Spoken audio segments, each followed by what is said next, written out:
Welcome to the Wooly Whey, a podcast specifically for dairy shepherds. That is, folks wanting to raise sheep for the purpose of harvesting milk. We cover all the things pertaining to raising dairy sheep here, be it animal nutrition, housing, healthcare, lambing tips, cheese making, and even some butchery and fiber arts. After all, if you raise dairy sheep, you are going to have wool, and if your operation is successful, you'll eventually have surplus lambs to decide what to do with. Ethical animal husbandry is the focus here, as well as sustainable agriculture. We want to provide you with the information you need to start and continue your dairy sheep operation in the best way possible for you, your sheep, and this amazing world we live in. So grab a nice cup of sheep milk and let's dive in. Welcome to the Wooly Whey podcast. Today we have Liv Fox from Crafty Fox Acres, and she is also the president of the North American Dairy Sheep Association, which is a brand new association and resource for dairy shepherds. And I'm actually going to let her tell you more about it. So Liv, thank you so much for coming today and being on the show. Thanks for having me. Happy to be here. All right. So real quick, tell us who you are, how you got interested in dairy sheep, and what NADSA is and why it came to exist. You know, no pressure. That's probably about an hour's worth of information right there. Right. I'll try not to go down too many different rabbit holes. Yeah. Most of my guests and I feel like my main job on this podcast is reeling us back. Going, okay, off that bunny trail. Get off that soapbox. What was the question? Circle back. Yeah.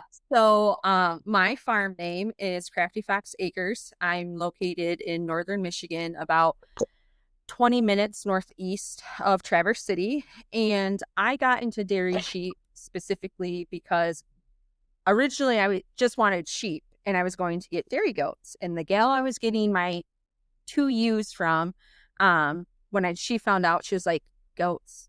Why do you want goats? Why don't you just get dairy sheep? Mm-hmm. And I had never heard of such a thing. And so I went home and started Googling and searching, looking for dairy sheep to see what kind of breeds there were and what kind of production they had, and discovered that, one, finding dairy sheep is really difficult, it seems like. They're not very prevalent in the US compared to like Canada and the UK. I could easily find information in Canada and the UK, whether breeders, breeds, all that kind of thing, but I really struggle to locate good information about dairy sheep in the US. So for me, I have an animal science background. I'm actively involved in the American Quarter Horse and American Paint Horse Association, worked in veterinary medicine. So I was very frustrated by the lack or the non-existent dairy sheep association. Like, I couldn't even just look up a breed registry to see like, who are my closest breeders to me. So that was frustrating. And then when I could find dairy sheep, because for me, if you have good dairy sheep, I will travel. So I've traveled all over to get the dairy sheep that I do have. But it was also very frustrating to be in contact with a lot of breeders, not all of them, but several of them that don't even necessarily they know like who the dam and sire are of the sheep that they're selling, but beyond that, they're kind of like I probably had it at one time, but I don't know where it would be in my office, or I've moved 5 times, so I've lost the records. I'm one of those people coming from, especially the horse side of things. If there is an individual that is excelling at something that I want to do, I want to have the ability to see if I can find the dam and sire, find siblings, and track their records, see if they are doing as well as the other individual that I like. And if there aren't full siblings, maybe I can find half siblings, or try, look at that pedigree and see if I can quote unquote, like recreate my own version of it.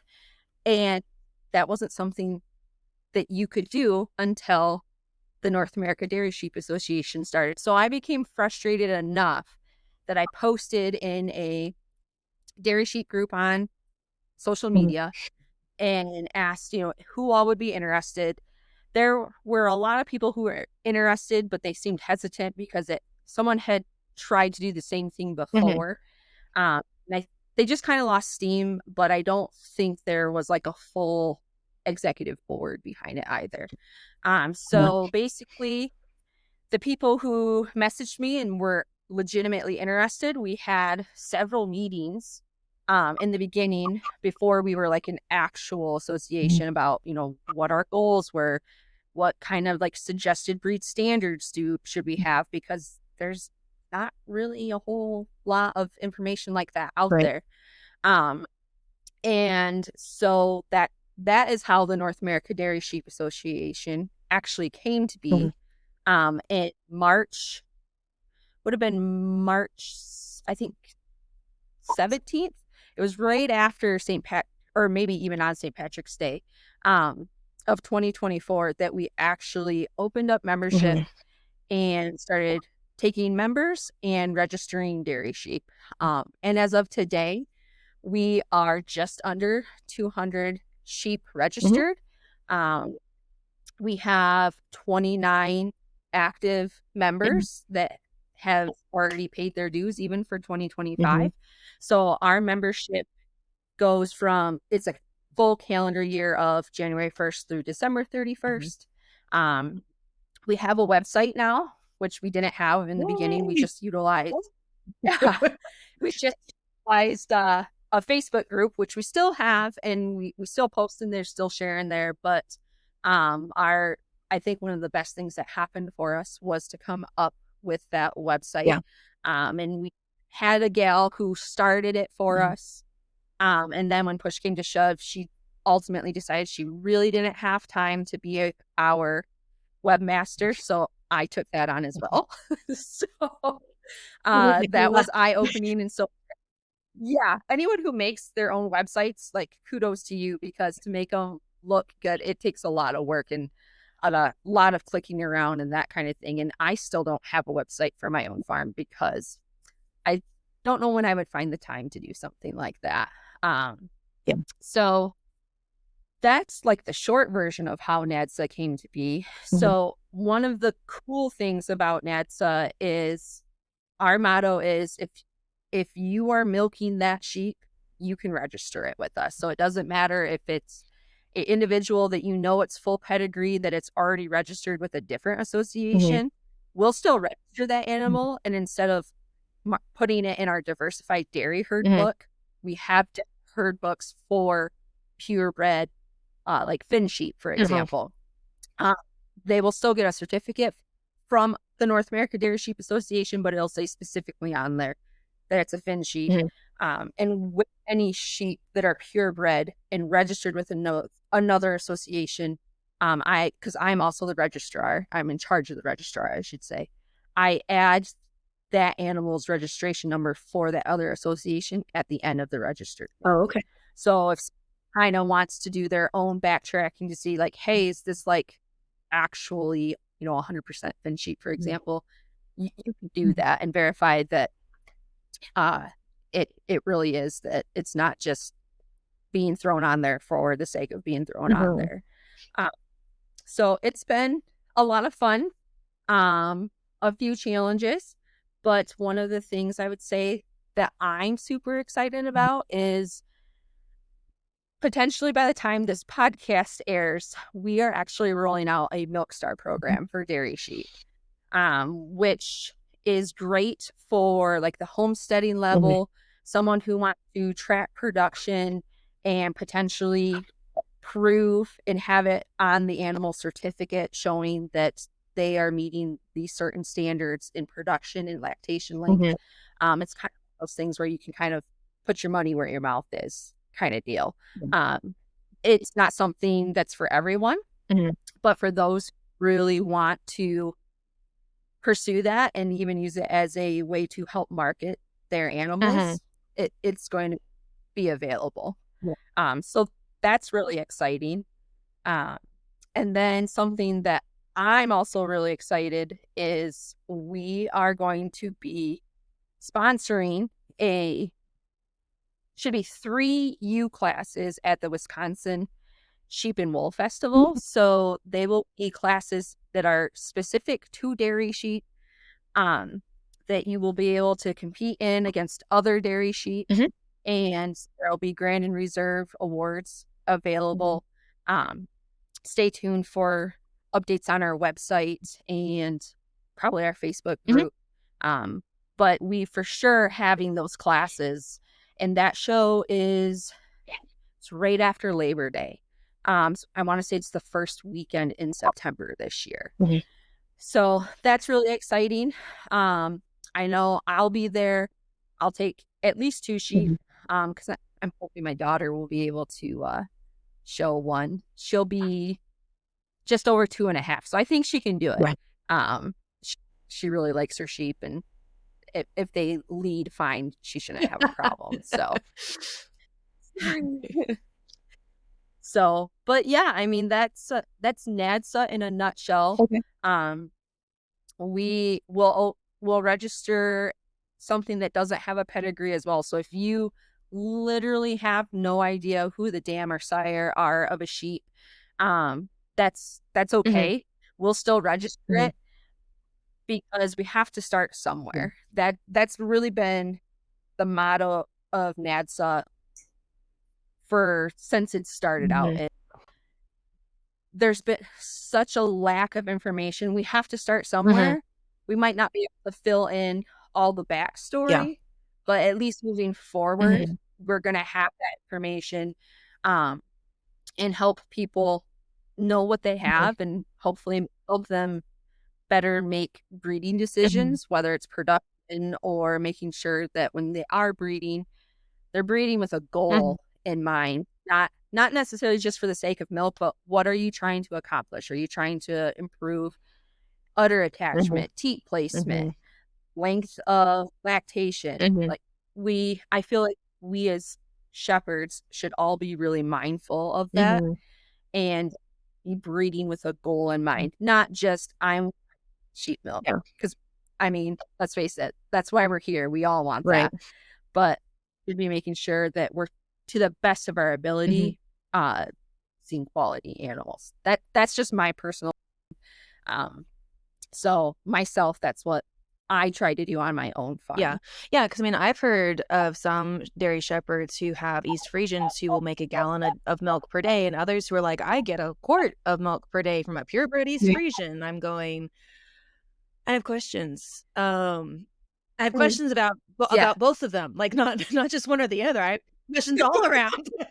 So, I have lots of questions. Yeah, I mean, and with my flock, like my first 2 dairy ewes, I can tell you, what and who their salmon sire, their dam and sire were, but I don't really have more information beyond that, just because we got from a small homestead in Ohio, and his whole goal was just to have some Manchenko in his fridge. It wasn't any kind of breeding program or anything like that. And I think a lot of dairy shepherds in the US are in that same situation. There's not that many actual dairy sheep creameries in the United States. I think those operations probably do have much better records, just given the nature of their setup. But the majority of people milking sheep in the US are doing it on a micro scale. It's not a small scale, it's a micro scale. And that means they're doing it for them and maybe 1 or 2 folks that they like. So if you're in that kind of setup, I mean, when I did a poll when I was writing my book, I mean, I said, what breeds are you milking? It was a very small percentage of people who said high percentage East Friesian. The majority of people milking sheep were doing crossbreeds or meat breeds or wool breeds. I mean, if they had sheep and they bred the sheep for whatever reason, they were milking them, which I think we can agree is great. But when you come to producing milk, a breed of sheep made for meat production, like a Katahdin or a Gulf Coast native, they have like a 3-month milking window, versus like a long wool can have more like 6 months, or a high percentage East Friesian can have somewhere between 8 and 10 months lactation.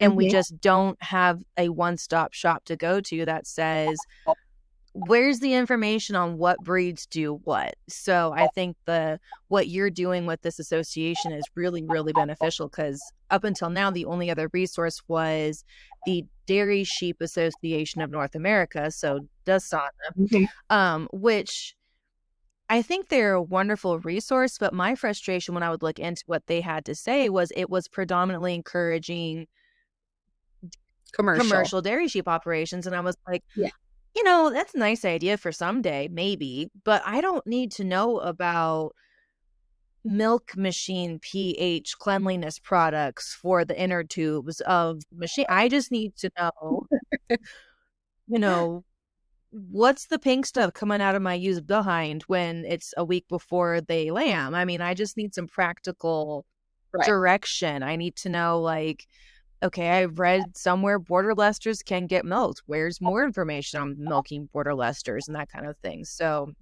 it was, and who's milking them? And if I want to milk border lesters, who can I talk to who's milking them? I mean, I've read a lot about, Clune forests are great for harvesting milk, but every time someone contacts me and says, well, who do I talk to who's actually milking Clune Forest? I'm like, I don't actually know.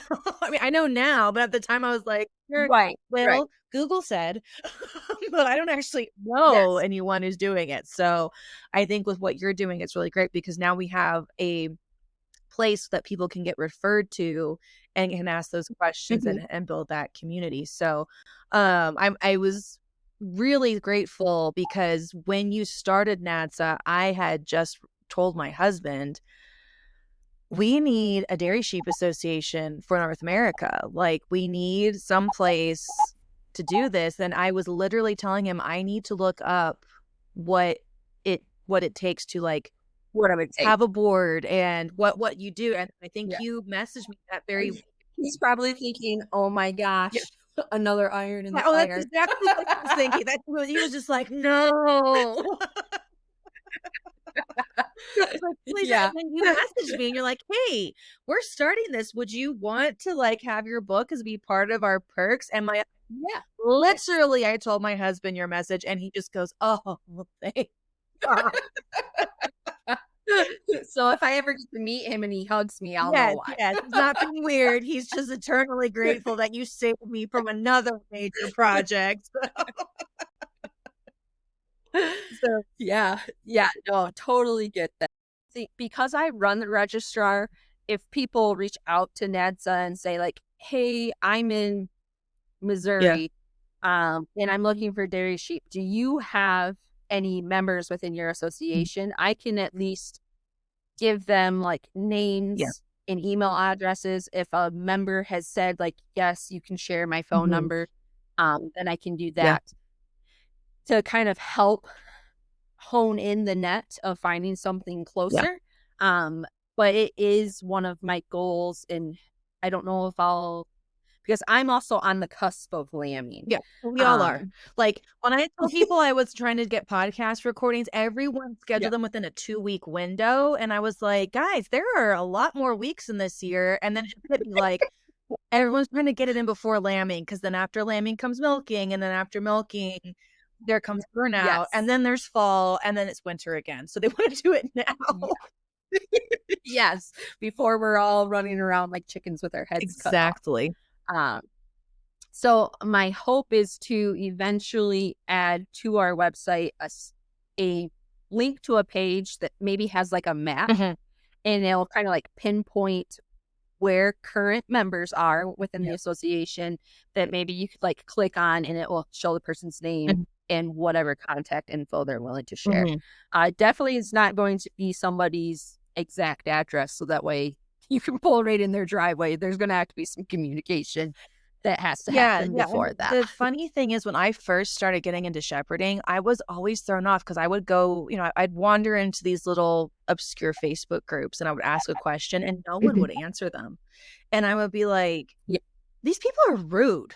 Like, what is their problem? And then, like, once they started getting familiar with me, then people were really super duper friendly and welcoming and encouraging and stuff. And I said to my husband, Shepherds are like their sheep. Like, they're really standoffish and suspicious of you, and then once they realize you're okay, then you just can't get rid of them because you're practically family afterwards, so Exactly. So I feel like when NADSA first started accepting membership and registering sheep, like I was like super pumped. I'm like, all these memberships, like they're just gonna fly into the PO box. Well, right? Right. And like the first week went by and nothing. Uh-huh. Second week, I think I got like maybe one, which was another board member. And it was kind of slow. And I'm not gonna lie, at first I was like really disappointed. And then it was one of those things that like you said, I think people, they saw the post, they saw what was happening, but they had seen that before. Right. In fact, some people had reached out to me and had said they had paid to become a member of the previous association that wasn't around for very long. And when they folded up shop, they just folded up shop, and they had paid a lot more money than what NADSA charges for a membership and registering sheep.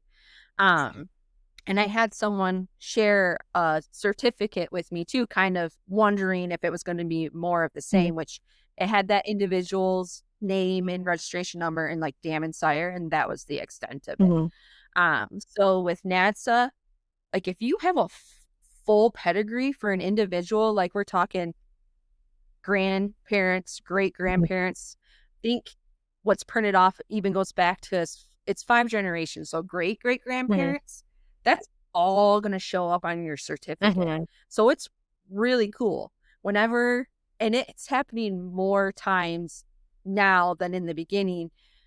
I'm printing off a lot of certificates that have grandparents, if not that great grandparents, and some of them have way beyond that, but we only print 5 generations on a certificate. So it's really cool to go from a sheet of paper that's got a little bit of blank ink on it to having a lot of black ink on it. Like, I think the first time that happened, I was messaging with another friend, and I was like, you guys, this is just, like so cool. And I've seen actually with a few different sheep now which just goes to show, I think if we can start finding, if someone goes through their records like, oh, actually, you know what? I might have that somewhere, and they stumble upon it. I have had some sheep that I'm registering for others in the registrar. And this probably sounds crazy because, like I said, we registered almost under 200 sheep. I see a name and I'm like, I feel like I've registered this individual, but it might be off just a little bit. And so I go digging and looking, and I was like, and I have like the breeder information or something. So I reach out to them, and they're like, yeah, I sold that sheep. That was my farm in Washington or whatever. And I've been able to help connect the dots and actually fill in more of that sheep's pedigree because of other sheep that were already registered, but they just didn't know what it was. That was really cool. That's happened twice. So and I think that's one thing, because I'm predominantly speaking in homesteading circles. So, very libertarian, very independent, very much, I don't want my name on a list. I don't really necessarily want to be part of a group. I just want the resources, and I will figure it out. Thank you. Goodbye. And so when I present the concept of like, hey, there's an association you should join, or there's this, platform you could be a part of, or here's a group of humans that would like you to be part of their club. There's a group of like-minded individuals that were all just as weird as you. And we want to be friends. Right. I mean, it's a hard sell, homesteader. Because it is. No one is as weird as me. That is a badge of honor you are not taking from me. And no, I just don't believe you. And so, it's been funny when I mention to people like, hey, there's NADSA now. We can like go and figure this out. I mean, these homesteaders are like, why would I want to do that? Well, one of the reasons is, where we do have such a limited pool of genetics, if you want to breed for certain dairy specific traits, and you want dairy specific breeds, knowing if you are getting into too hairy of an inbreeding situation is very beneficial. And if you have a registrar, like what you're saying, you can track that so much more easily.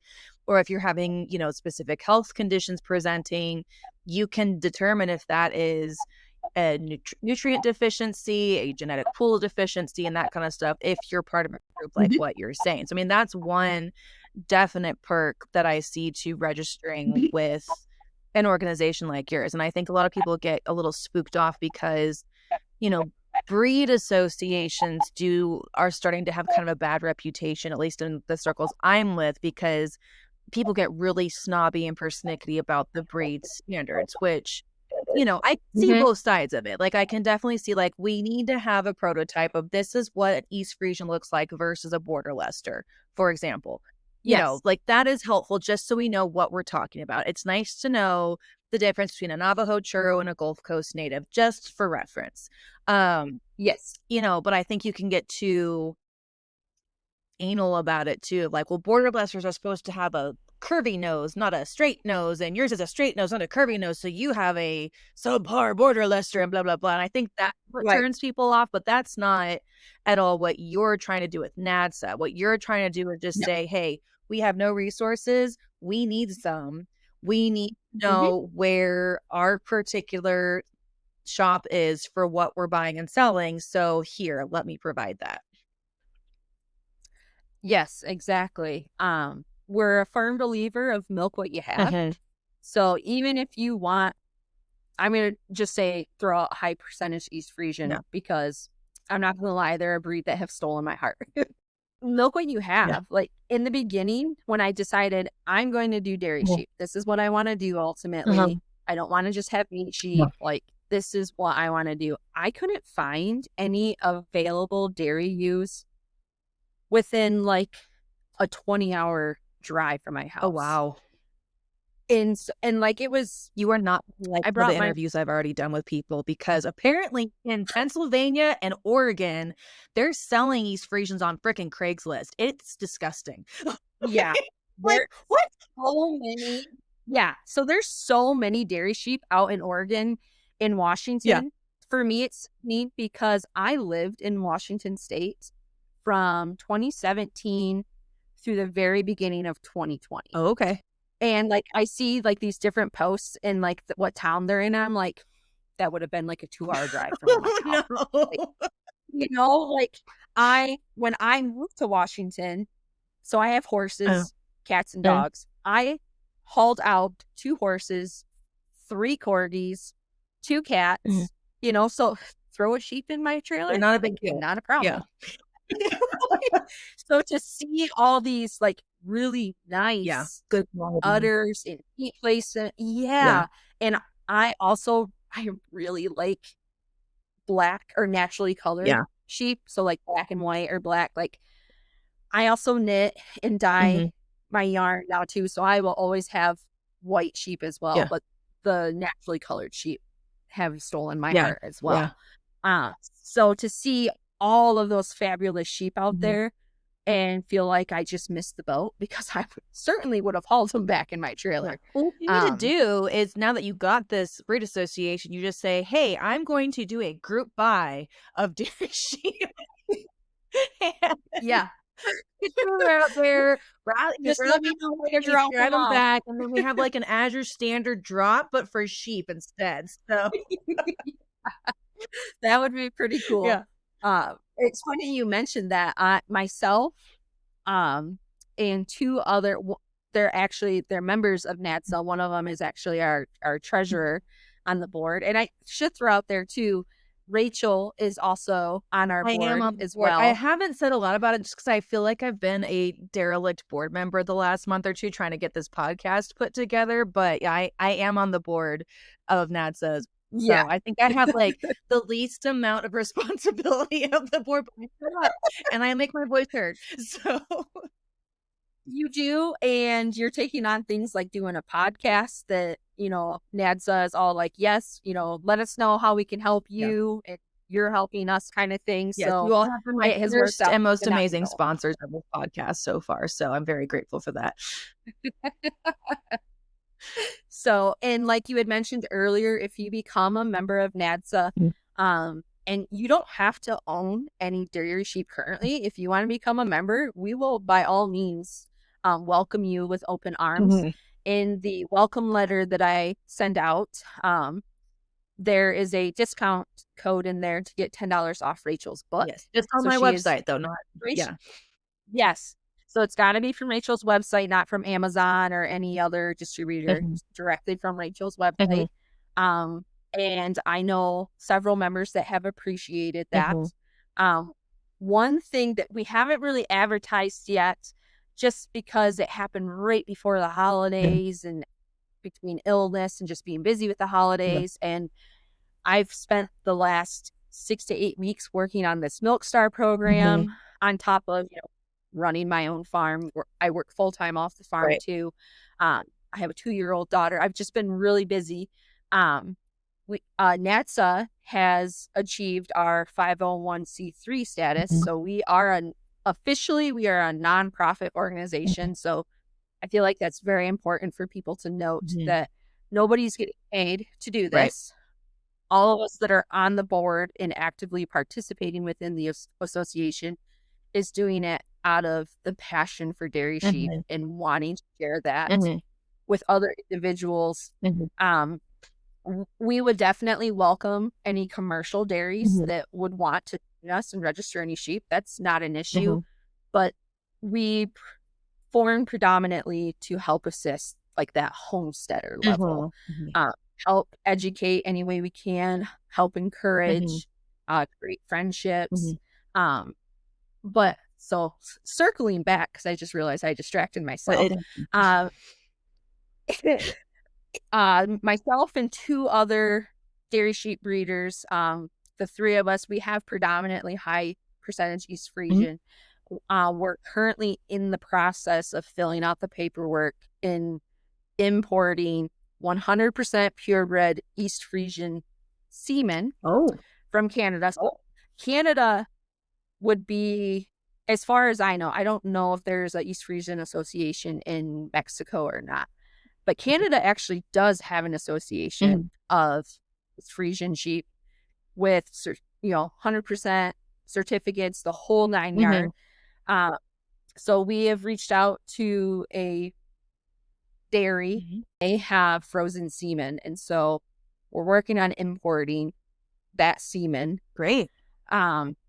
So by the time this airs, we might have already filled out the paperwork and dotted the I's or crossed the T's. But if you are potentially legitimately interested by the time it airs, feel free to send an email to the association website or email the Gmail account. It's northamericadairysheep@gmail.com. I can let you know where we're at in that process.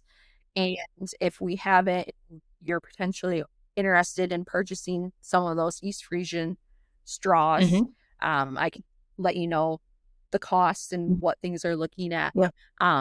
Artificial insemination is not for the faint of heart for sheep. It's not as easy to accomplish with sheep as it is compared to like cattle and horses. But it can be done. I actually got to assist with that this last fall, and I actually got to inject the semen into the uterus. So that was really cool and really exciting. So it's not that expensive, but sometimes I like to tell people, like, I'm also a horse person, and horse people can be a little crazy. But I worked in reproduction with horses. So, I mean, for me, it's, if someone tells me they paid $5,000 for a semen from a stallion, like, you don't bat an eye. Yeah. So when people are like, it's so expensive, I'm like, it's really not. It's only we can make more every day. I really like dairy sheep. I'm kind of a nerd. So stay tuned. I think it'll be cool to know for certain, like, we can start saying, like, we have for sure at least 50% East Frisian offspring, and whether other people think it's cool or not, I guess is yet to be seen. But I'm really excited about that, and the 2 other gals that I'm working with, they're super excited about it too. Yeah, I can think of at least one dairy shepherd I know personally who may be sending you all an email about some East Frisian straws. I think that's, again, another point to associations like NADSA is that the person I'm thinking of, she was trying to do this all by herself, of find a breeder overseas, import the straws. She was trying to find a veterinarian to would help with the for paperwork. it and paperwork, and then, doing the whole surgery with the sheep. And I mean, it was a big, huge, hairy deal. And Yes. she was trying to do it solo by herself. And then she was trying to get me on board, and I was like, I milk Gulf Coast natives. Like, my most expensive Gulf Coast native ewe was $200. I am not going to go to participate in this right now. I mean, someday maybe, but not today. Not today. Right. And that's fair. I understand and I appreciate not everybody wants to do that. Yeah. But like you said, so actually how it even came about, Michigan State University did a lambing and kidding birth management series. And the first 3 classes were available on Zoom. And then the last class was actually at the Michigan State University Sheep Farm.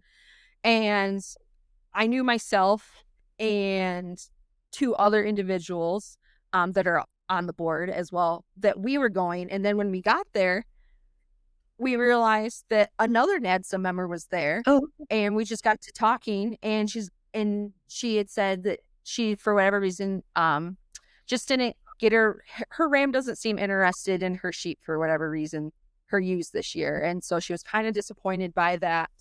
And so she was trying to find some East Frisian semen. And we got to talking, and I had told her, I was like, well, did you contact the dairy in Canada? And I said that they can ship semen. And she didn't realize that they could definitely ship. I'm like, they do it with horses all the time, so why can't they do it with sheep? They ship it from the UK even. Right. And so that just kind of snowballed while we were there. We were like, we want to do this. And so that was Saturday. It's now Tuesday. And I feel like we're getting very close to having all of our questions answered and starting that paperwork process to get that semen in over here. Yeah. And and it sounds so complicated when you go from, my background is not in agriculture. I mean, I grew up in suburbia. I mean, we had a dog and a cat growing up, maybe a hamster or two, but to then get into the shepherding world where you go, oh my goodness, I have to find someone in a different country, and then they have to ship a package to me. That for, just the contact and then the shipment to people can be very overwhelming and intimidating. But if you're someone like yourself, where it's like, we do this all the time in agriculture, like this is just par for course, then, again, that's why we have organizations like NADSA, is for someone who's coming straight out of, suburbia. They want to homestead, they want to get dairy sheep, and they're going, we don't even know where to start. It's like, well, we have that network already in place. We can just plug you in and help support you. And again, I mean, like you said, I mean, none of us, I used to think if you were a board member or like president of something, that automatically meant like this blue blood, bougie, whatever. No. It just means we're nuttier than the average Joe, and we were dumb enough to volunteer to do this. And now we're, up way past everyone's bedtime because we both happen to be in a spot with decent internet. We're like, we can do this now. Yes. Yeah. I felt kind of bad because I thought, you knew this was happening even last weekend. You could have shot her an email to be like, hey, just so you know, like, I'm going to have real internet for about 2 days. Right. And, didn't think about it till, I don't know, what was it, like 8:00 at night that I messaged you, and I was like, P.S. Here we are. For those who conversation in the middle, because we're basically having this conversation in front of you all without giving the backstory. This is the second time we've tried to do this podcast recording. The first time was traumatic for both of us. It was an absolute pain. And by the time we were done, I went to my husband and I was like, I know why there has not ever been a dairy sheep podcast or just a shepherd podcast in general. And he's like, why? I said, we all have the most abysmal technology and complete lack of internet. And I think I'm going to just put everything and go hide in a cave somewhere. And he's like, take a deep breath. Here's some chocolate. Try again tomorrow. Yeah. On the flip side, though, I mean, the majority of the information I was getting when I first started shepherding was from shepherds overseas. I mean, I have a very good friend now who's Okay. on the Isle of Skye in Scotland, and apparently it's a big deal every time I mention that on these podcasts because I think it's super exotic that I have a Yeah. friend on the Isle of Skye in Scotland, and apparently Yeah. everyone who lives on Skye is like, we're this backwater small town, like, no one knows we exist. Like, the fact that an American mentioned that we exist, really cool thing, and I'm like, Uh-huh. our humans are weird. But it's just great that we can connect because, you Yeah. know, she's shepherding in a, you know, very traditional way of the sheep are what's called hefted onto the hills. The sheep have their own Mhm. territories. They go and graze and they come back. And it was this whole thing of training them. And I have just this really small 8.5 acres with that I rotationally graze on. And she thinks it's so cool. I own Yep. land and I think it's cool. She's, you know, hiking the heather covered hills where the Bonnie Prince Charlie used to Yeah. skip and that kind of stuff. So we both think the other one is really, really cool. And we're able to Yeah. encourage each other as shepherds. And we couldn't do that if it wasn't for technology. So Correct. And I think probably for me, one of the biggest take home messages with like that story that you just shared is if you're having a bad day yeah. on the farm with your dairy sheep, and that'll happen whether Yeah. they get out, hmm a lambing doesn't go well, hmm your favorite dies or something like that, hmm and you're just ready to throw in the towel, just remember there is certainly at least one person Yeah. in this world so envious of the life that you are living and providing for your family. Yeah. So just remember that Mhm. somebody, if they're not currently, they will be looking up to you. Yeah. And that's pretty cool. That for me, I think that's pretty humbling It to it it think that never other people. fails on my worst farm days. I'll post something on social media, and I'm not trying. Mhm. I like photography, right? So it's just kinda second nature Yeah. to frame things a certain way with the pictures, Yeah. whatever, and I'll post something, and without fail, an old college friend of mine or some, you know, friend from youth group in high school will message me, and they're like, "Oh, your life is so idyllic. It's so beautiful. It's so romantic," Yeah. and I'm like, "Did you not read the caption? I'm having the worst day of my life," and they're like, Right. "But it's the most beautiful worst day of anyone's life," and I'm like, Talk to me right now. Yeah. Thank you." Yeah. That is one of the things about social media is a lot of people, they just, you know, some of us share like the bad Yeah. days, but they still see it as this like cute little package Mhm. presentation, like, oh, your life's so perfect and Yeah. everything. Come on over sometime for the behind the scenes. I'm more than happy to share my personal life, Yeah. which isn't so glorious all the time. Yeah. That there's a lot of messes sometimes, and Yeah. I'm always humbled also when someone reaches out and says, "Hey, can I come over and like see your setup and see how you?" And I'm just like, it's not great because It's I'm not. just milking, like you said, for myself and a Yeah. few close friends. Mhm. I do have aspirations within the next 5 to 10 years to have my own little micro sheep dairy. Mhm. Um, but I have a house to pay off and remodel first and a barns to fix up. Yeah. So everything is functional and it's safe Yeah. where we are, Yeah. but it's by no means the most beautiful, idyllic scene that people envision in their minds. Like at Mhm. the end of the day, we're all farmers. We all love our animals and we really do love what we do, but Mhm. life is messy and so's farm life. Yeah. It's not all Yeah. beautiful. Forget because like our paddocks around our barns are we bought a foreclosed property. The Mhm. two barns on our property were for housing tractors to cut hay. So they were not Okay. intended for livestock. And so Mhm. there wasn't a stitch of fencing on our property. We actually found rolls of barbed wire on the edges of our property. So like there was fencing at one point and they took it all Yep. down to make the hay fields easier to access. And I Yep. don't barbed wire coming down, but then there was this beautiful like woven wire just destroyed in this corner. And I was like really I upset could about use that. that. Yeah, so our paddocks for our sheep are made out of old pallets that my husband picked Mhm. up from his job and, you know, scrap lumber, Oh, like, the only thing we paid money for was the T-posts and the screws to bolt all these pallets together, yeah. and, you know, I'm always shocked when people are like, we want to come see your setup. And I'm like, it is It's functional. It's functional, but it's like garbage, like literal garbage we rescue from the It's not your laptop. whitewashed fence or anything like It's that. not No, I secure at totally all. get that. It is Yes. nothing but functional.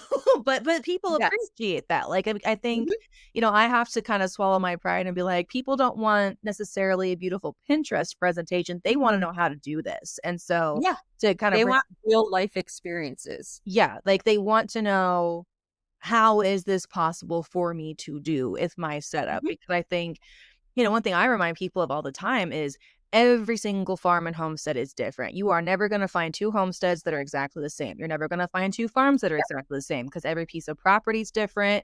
The Mhm. pastures are different. The soil is different. There's so many things that are different. Every human is different. So, there's not a way to just cut, copy, and paste, but you can get Mhm. inspiration and learn principles and the Yeah. why behind things and then figure out how to do it yourself. So, I think that's one thing you and I are both very passionate about is like encouraging and enabling people to do this ancient thing of collecting milk from sheep and Yeah. enjoying to talk about it afterwards. So, Yeah. Yeah. I mean, I'm not going to lie, one of my ultimate favorite responses from people is when I tell them, I milk sheep, I have dairy sheep and I milk sheep. And they're like, you milk what? yeah. Well, it's a real thing. Like, Yeah. I understand that it's not extremely common in the United States, but it's very common in Canada and in the UK. And Yeah. No, I get I milk corrected. I will have people correct me. I'll be like, "Oh yeah, I milk sheep," and like, "Oh, I think you meant to say goats," and I'm like, "No, no. I meant to say sheep," and they'll go, Yeah. "But you can't milk sheep." I'm like, "Darling, I do it regularly. You can't." And Come on over. right, I'll show you. how?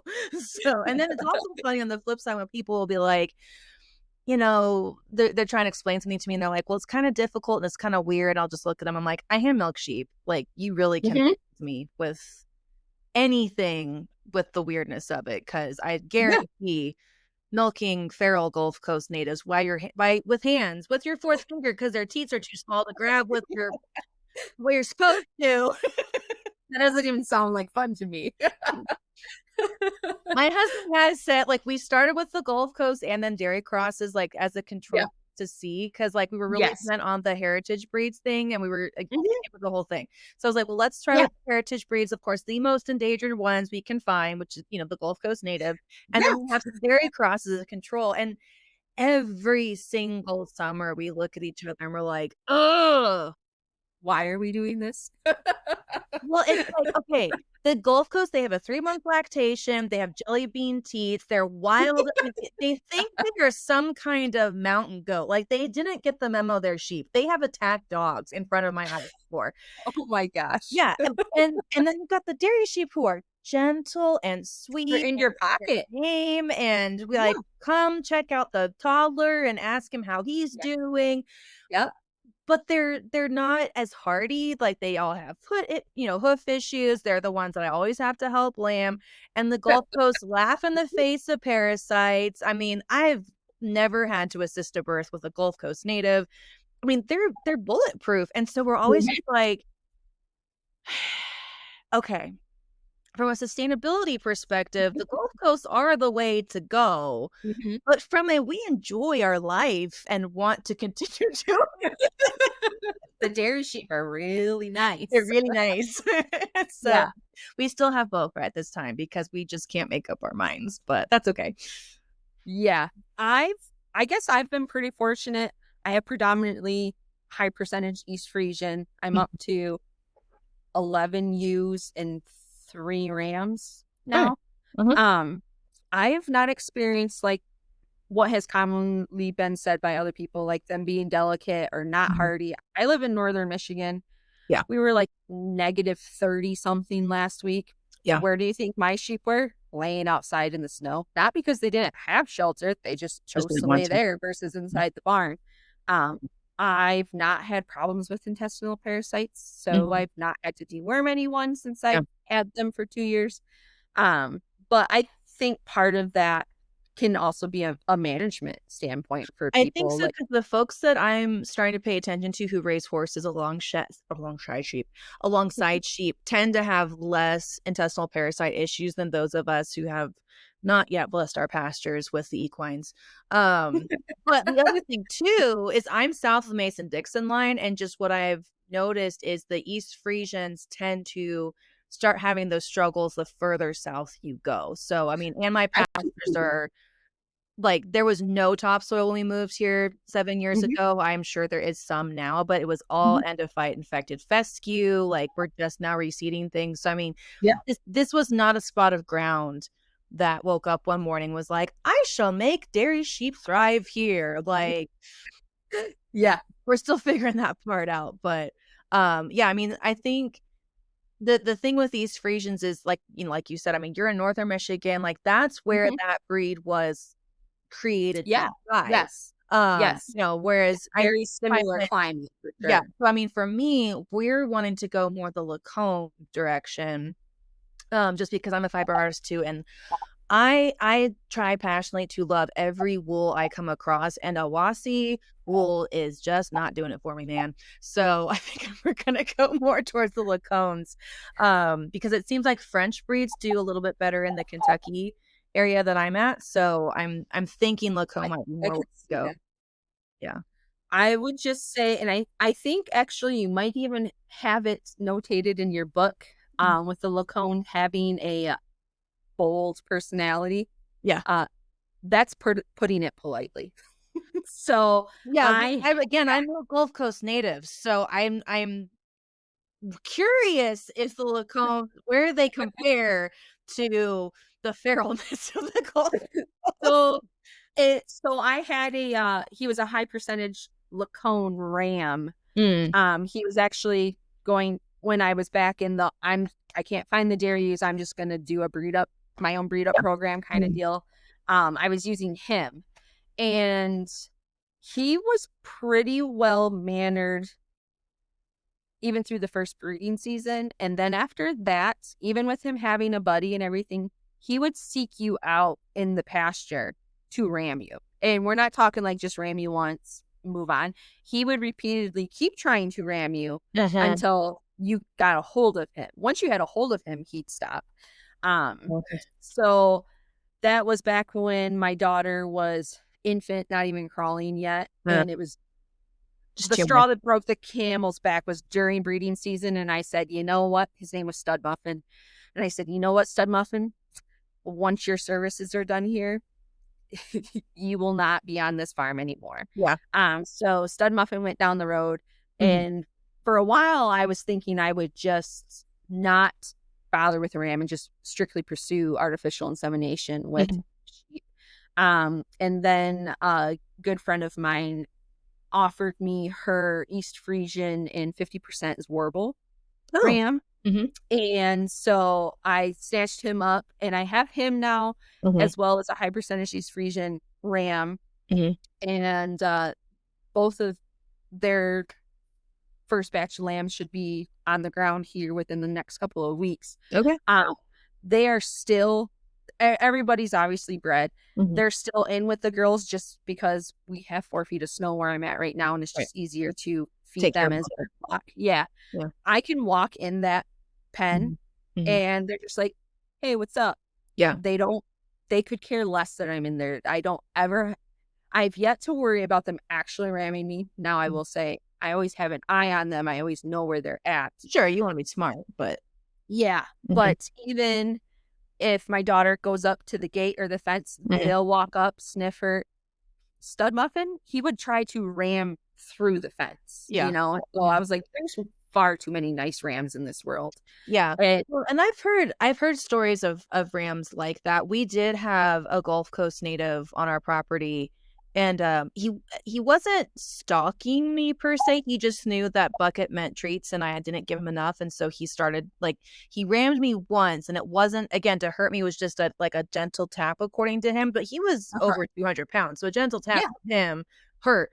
And so my husband is in emergency services and just isn't going to put up with that crap. And I No. will not describe on a recording that goes out to people I don't know what exactly happened, but let me just say he established dominance. And if you are a Marine or a prison guard or someone of that ilk, you know exactly what that means. And that ram never bothered any of us ever again. But had he chosen to bother us, our mantra was, bro, you're a little too tasty to be that ornery. So, you know, Absolutely. there's a lot of really good genetics in this world. You do not need to put up with the mean ones. Those ones were meant to be lamb chops, and Yes. And they taste raise delicious. that future for them and go find a next boy to Yes. care for girls in the following season. So Yes. So I have 2 nice boys at my farm now, and as long as they stay that way, they will be welcome at my farm, probably indefinitely. Yeah. So, but just on a side note on fiber real quick, yeah. I should send you some of my East Frisian Mhm. yarn. I don't have anything that's not spun. It's actually really nice because if you were talking about the Lacone for its fiber, Yeah. that ram, his fiber, like you could wear it, but like you need to wear like for a sweater. I would wear a t-shirt underneath. My East Frisian yarn is so nice, like you can just wear it on your bare skin. Oh, So, really? See, I'm wearing a East Frisian Teeswater cross right now.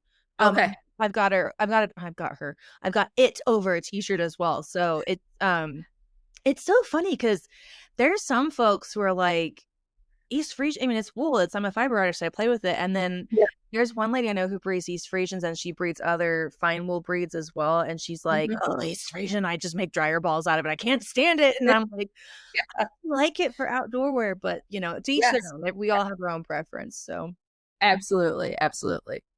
all right, Liv, we are coming up on time. So do you want to tell folks once again where they can find you and more about NADSA? Yeah. So if you are looking for me or my farm specifically, we are on both Instagram and Facebook. It's just Crafty Fox Acres, all spelled normal. And you'll know that you have found the right place because our logo is actually one of my favorite dairy ewes, Stella, and it would be the first dairy lamb born on our farm, Laurel, who also shares a birthday with me. So just a little sidetrack. Yeah. Definitely not quite as active on Instagram, but I'm working on that. I'm primarily active on Facebook. You know, you and then as far you can make it so that just happens at the same time. I know I haven't linked up like the whole business thing. I need to do a few more clicks and not be lazy. And I know I can do it. I'm basically already doing it. I am one to talk, right, about technology. I'm just teasing. Again, going back to us resisting technology a little bit. And so as far as NADSA, or the North American Dairy Sheep Association, we do have a website. It's www.northamericadairysheep.org. And then we also have that Facebook group, which is just North America Dairy Sheep Association, and in parentheses it says NADSA. You just request joining. There are 2 questions that you have to answer just because we're trying to filter out any, scammers, AI generated stuff. But basically, as long as you answer them, you're going to get accepted. And that, you can post questions, that kind of thing. One perk for our NADSA paid members are, if you have dairy sheep that you are wanting to market, we will list them on we'll approve sale ads, or I should say available ads, in our Facebook group. But we will also put it on our website free of charge. That is a perk that, and then for if you're not a $25. member, but you're looking for sheep, you can go on the website and it's listed there, and that's an easier way for you to find starter flocks for yourself. Absolutely. And I kind of have like a questionnaire that you as a seller can fill out. So it's like consistently the same information available for all the sheep listed on our website, available for purchase, to kind of help any new people that are also, they don't know the right questions to ask. Well, we've kind of thrown a list together of things to have answers for. So hopefully even then you won't have as many quote unquote tire kickers reaching out to you, asking you the same thing over and over. So that's a nice perk that for $25 a year for a membership is included for free. It's a good perk. Yeah, I think so. Yeah. And we'll have all this listed in the show notes so that people can find it more conveniently. So before we go, Lib, what is one thing dairy shepherds can do to improve their dairy shepherding? Being gracious with other people that are new to dairy sheep. Sometimes we don't intend to come across as having all the answers, but for somebody who's new to the quote unquote industry, that can be really intimidating, and it can also be really frustrating and kind of make a bad name for all of us dairy shepherds. So just having grace and patience, and if you don't want to answer their questions, send them my way. I think that's good advice. Yeah, I can't tell you the amount of times when people ask me a question, I'm like, I don't know the answer to that, but why don't you go on, one of the dairy sheep Facebook groups or contact your vet? And they're like, no, I don't want to. They'll tell me I did it wrong, and I'm like, well, okay, well, they probably will, but still ask because ask lots of people everywhere. Get different answers and take the ones that you think are going to work the best for you and try it. And if it didn't work, then reevaluate things. But I mean, we're all human, and we're all just trying to do the best we can. So yeah, I don't think any of us woke up any particular day and we're like, hey, I think we're going to abuse sheep and do it terribly today just because we can. So right. All right, Liv, this has been fun, and I will see you over at NADSA. So thank you for joining us today. Thanks for having me. And as NADSA, we're happy to be supportive of this new and exciting podcast. Yeah, thank you so much. Thanks so much for listening to the Wooly Whey podcast. We hope you enjoyed our episode and have gleaned at least one tip you can implement in your flock right away. If you liked what you heard, please hit the subscribe button. And if you wouldn't mind, leave us a review. This helps others find our podcast so they can enjoy learning more about dairy sheep along with you. The Wooly Whey podcast is a production of WhoopsyDaisy Farm. For updates and information about our show, follow us on Facebook or Instagram, subscribe to our YouTube and email list, and look us up at WhoopsyDaisyFarm.com. Have a particular guest you'd like us to host or a topic you'd like us to cover? Fill out our contact form on our website or shoot us an email at whoopsydaisyfarm@gmail.com. See you next time.